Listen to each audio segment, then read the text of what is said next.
भक्तजनों, श्री सीताराम।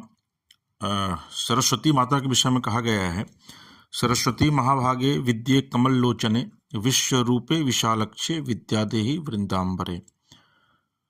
दरअसल में माता सरस्वती विद्या की देवी हैं, माता सरस्वती कला की देवी हैं, माता सरस्वती बुद्धि की देवी हैं।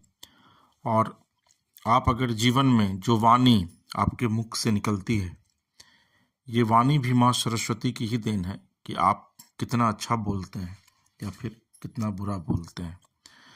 तो इस बार 2025 में सरस्वती पूजा कब है, इस विषय में हम चर्चा करेंगे। लेकिन उसके पहले आपको बताएं कि सरस्वती पूजन के दिन ही कहा जाता है कि माँ सरस्वती का जो है वो जन्म हुआ था, और माँ सरस्वती को ब्रह्मा की पुत्री भी कहा जाता है और ब्रह्मा की पत्नी भी कहा जाता है। और इस बार बसंत पंचमी जो है वो यानी कि सरस्वती पूजा हम किस दिन मनाएंगे, इसको लेकर के लगातार मन में संशय बना हुआ है लोगों के मन में। कुछ लोग कह रहे हैं कि नहीं, 2 तारीख को माँ सरस्वती की पूजा की जाएगी, कुछ लोग कह रहे हैं कि नहीं, 3 तारीख को माँ सरस्वती की पूजा की जाएगी। तो आपको हम सबसे पहले यह बताते हैं कि 2 या 3 में से, फरवरी में से किस दिन माँ सरस्वती की पूजा करनी है। तो वसंत पंचमी यानी कि माँ सरस्वती की जो पूजा होती है वह माघ मास के शुक्ल पक्ष की पंचमी तिथि को सरस्वती पूजा जो है वो मनाया जाता है। तो इस बार जो है वो पंचांग के अनुसार अगर आप देखेंगे तो इस बार बसंत पंचमी की तिथि 2 फरवरी 2025 को सुबह 9:14 से शुरू होगी, जो अगले दिन 3 फरवरी 2025 को 6:52 पर वो समाप्त होगी।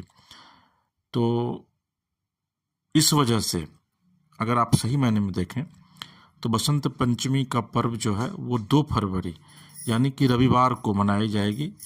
हालांकि कई जगह पर लोग 3 तारीख को भी मना रहे हैं, लेकिन 3 तारीख को का जो मुहूर्त है वह सुबह 6:52 तक ही है। तो लिहाजा जो मुहूर्त है वो 2 फरवरी का है। एक बार आप फिर से जान लीजिए कि 2 फरवरी को का जो मुहूर्त है वो 9:14 से शुरू होगा। और इस दिन जो शुभ मुहूर्त माना जाता है ये 12:35 तक है, यानी कि 9:14 से लेके 12:35 तक जो है वो शुभ मुहूर्त माना जाएगा। और आप विधि विधान से माँ की पूजा कीजिए। माँ को जो है वो पीला फूल, माँ को बहुत प्यारा है, पीला वस्त्र पहन के अगर आप माँ की पूजा करते हैं तो उसका अपना एक अलग महत्व है और माँ काफ़ी प्रसन्न होती है। आप इस दिन देखते होंगे कि माँ की जो स्थापना भी की जाती है वो पीले साफ वस्त्र पर स्थापना की जाती है। और आप भी जब पूजन करें तो कोशिश यह करें कि पीला वस्त्र अगर ना भी है तो साफ वस्त्र पहने, यानी कि पुराने वस्त्र को ना पहने। उमूमन ये देखा जाता है कि लोग पुराने वस्त्र भी पहन के पूजा करते हैं, तो ये कोशिश करनी चाहिए। माँ को पीले रंग का टीका लगाएं, माँ को अबीर चढ़ाएं, और तमाम जो माँ के साथ जितने भी भगवान आपके घर में देवी देवता हैं उनको भी इस दिन जो है वो अबीर चढ़ाएं, क्योंकि इस दिन से बसंत पंचमी की शुरुआत हो जाती है।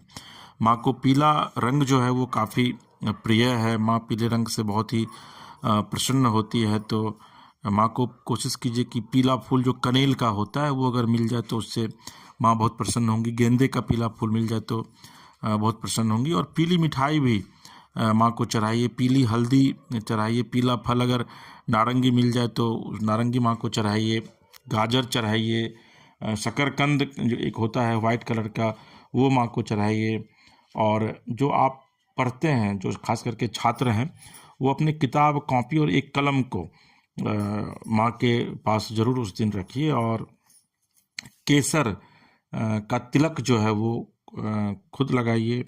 माँ को अक्षत के तौर पर पीला चावल जो है वो माँ को चढ़ाइए। तो कहा जाता है कि माँ इससे बहुत ही प्रसन्न होती है। और अगर आपको लगता है कि और भी कुछ बेहतर करना है तो अगर आपके अगल बगल में कहीं पर नदी हो तो वहाँ जा कर के आप स्नान कीजिए और उसके बाद फिर माँ की पूजा आराधना कीजिए, क्योंकि माँ को ज्ञान के साथ साथ संगीत, कला, विज्ञान और शिल्प कला की भी देवी कहा जाता है। और कहा यह जाता है कि माँ सरस्वती की कृपा जिस पर है वो कभी भूखों नहीं मरता है।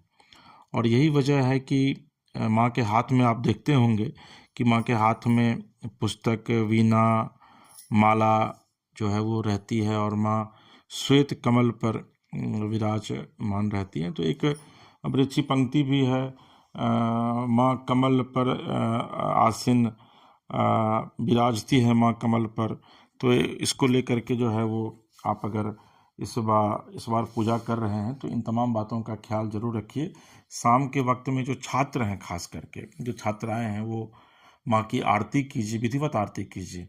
और दूसरे दिन जा कर के वो जो आप चढ़ाते हैं कॉपी, कलम और किताब, उसको फिर विधिवत प्रणाम करके, आरती करके, पूजा करके फिर वहाँ से उठाइए और माँ से मन्नतें मांगिए।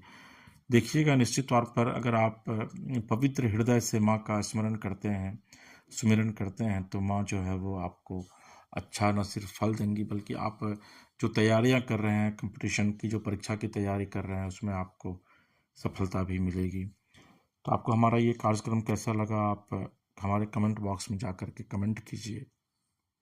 हमारे चैनल मानस कथा रामायण को सब्सक्राइब कीजिए, लाइक कीजिए, शेयर कीजिए।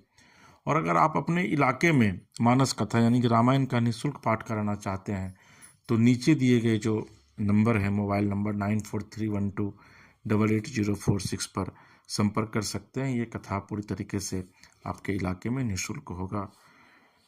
तो बोलिए माता सरस्वती की जय, सियावर रामचंद्र की जय।